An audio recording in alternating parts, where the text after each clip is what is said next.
ফ্যাশনের floral design এখন ট্রেন্ডে। দেশি কাপড় থেকে শুরু করে ওয়েস্টার্ন কাপড়েও এই ফ্লোরাল ডিজাইন দেখা যাচ্ছে। এই ডিজাইনটি কাপড়ের সতেজতা তৈরি করে এবং যে কোনো ধরনের বয়সের মানুষই খুব সহজে পরতে পারে।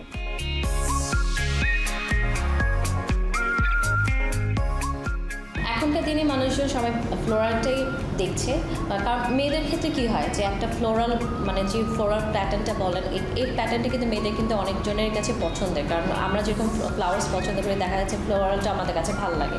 তো আমাদের এখন আস্তে আস্তে দেখা যাচ্ছে ফ্লোরাল প্যাটার্নটা এখন ফলো হচ্ছে। তারপর হচ্ছে ডিপেন্ড করে মানুষের ক্ষেত্রে যে কোন টাইপের বড় ফ্লোরাল প্যাটার্ন না স্মল ফ্লোরাল প্যাটার্ন, এটা মানুষের পার্সোনালিটি অ্যান্ড আদার সাইড দেখেই মানুষ ক্যারি করা উচিত। কারণ সবাইকে সব প্যাটার্ন ভালো লাগবে না, যে অনেক সময় আমাকে বড় বড় প্যাটার্নের ফ্লাওয়ার্স ভালো লাগবে না। তো দেখা যাচ্ছে যে আমার পার্সোনালিটি অনুযায়ী, আমার পেশার অনুযায়ী দেখা যাচ্ছে ছোটো প্যাটার্নসের ফ্লাওয়ার্সগুলি ভালো লাগবে।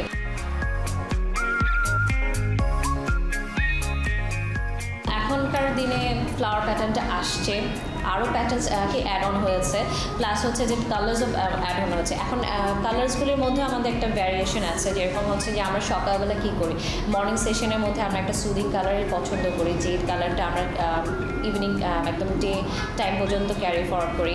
ইভেন আমাদের রাতেবেলা দেখা যাচ্ছে যে আমরা একটু লাউড, যেরকম ব্ল্যাক আছে, রেড আছে, তখন আমাদের কালার প্যাটার্নটা চেঞ্জ হয়।